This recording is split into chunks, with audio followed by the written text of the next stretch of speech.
Boom! He's back. The illusory self.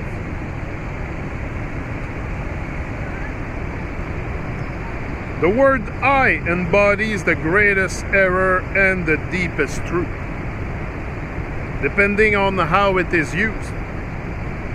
In conventional usage, it is not only one of the most frequently used words in the language, together with the related words me, my, mine, and myself, but also one of the most misleading. Normal everyday usage, I embodies the primordial error, a misinterpretation of who you are, an illusory sense of identity. This is the ego, the illusory sense of self. What Albert Einstein had a deep insight not only into the reality. Hold on. Yeah, the illusory sense of self is what Albert Einstein referred to as an optical illusion of consciousness. An optical illusion of consciousness. That illusory self then becomes the basis for all further interpretations, or rather misinterpretations of reality, all thought processes, interaction, and relationships. Your reality becomes a reflection of the original illusion.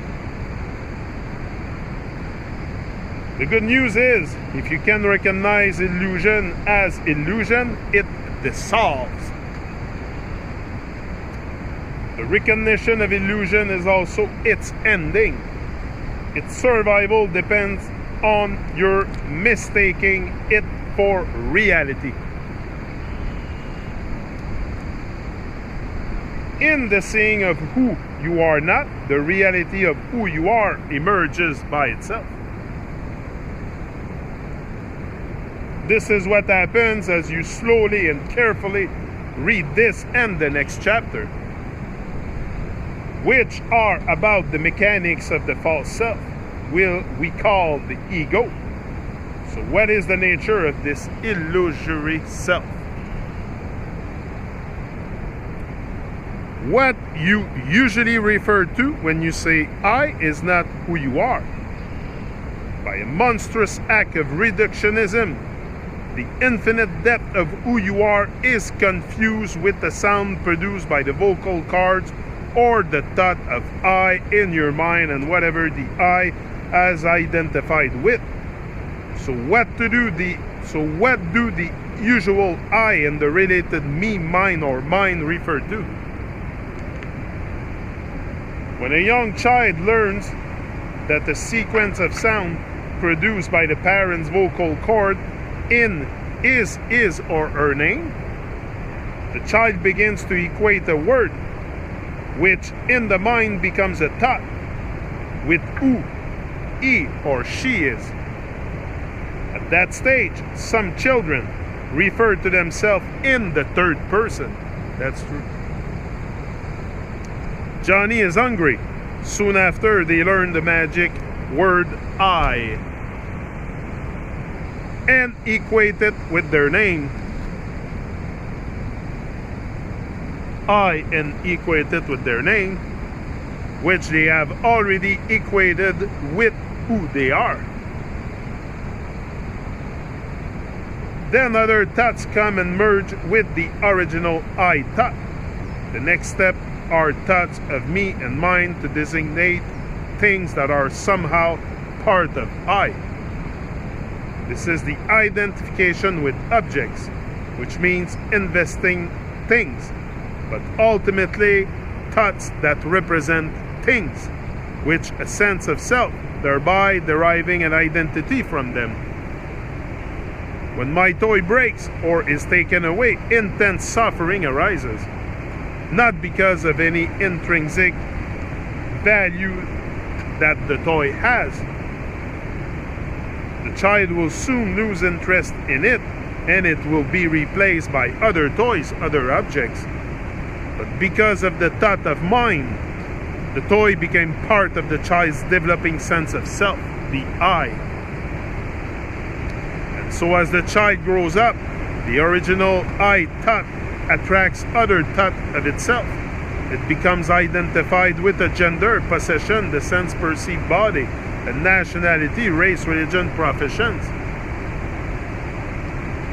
Other things the I identifies with are roles, mother, father, husband, wife, and so on. Accumulated knowledge or opinions, likes and dislikes, and also things that happened to me in the past, the memory of which are thoughts that further define my sense of self as me and my story. These are only some of the things people derive their sense of identity from. They are ultimately no more than thoughts held together precariously by the fact that they are all invested with a sense of self. This mental construct is what you normally refer to when you say I. To be more precise, most of the time it is not you who speaks when you say or think I, but some aspect of that mental construct, the egoic self. Once you awaken, you still use the word I, but it will come from a much deeper place within yourself. A much deeper place within yourself. Most people are still completely identified with the incessant stream of mind, of compulsive thinking. Most of it repetitive and pointless. There is no I apart from their thought processes and the emotions that go with them. This is the meaning of being spiritually unconscious.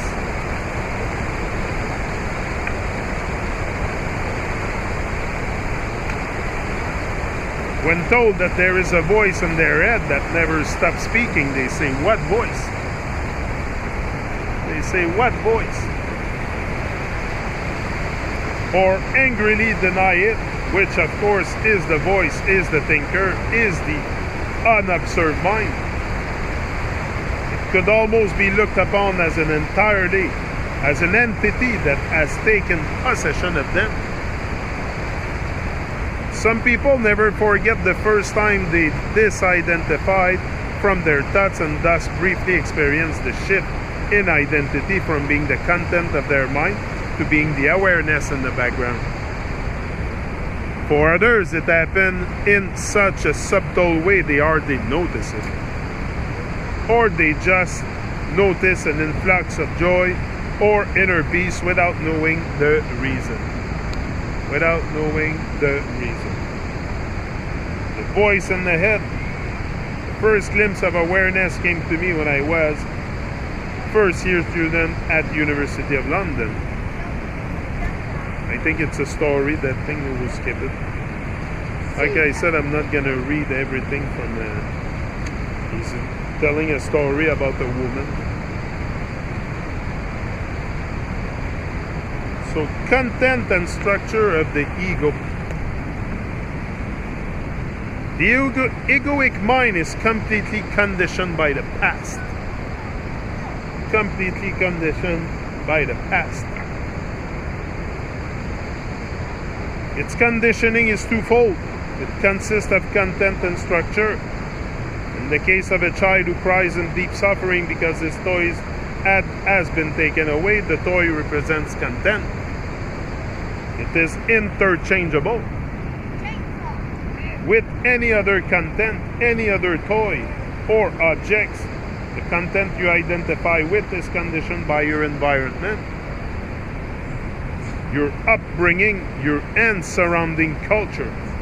Whether the child is rich or poor, whether the toy is a piece of wood shaped like an animal or a sophisticated electronic gadget, makes no difference as far as the suffering caused by its loss is concerned. The reason why such acute suffering occurs is concealed in the word my, and it is structural. That it? I'm out. Chainsaw.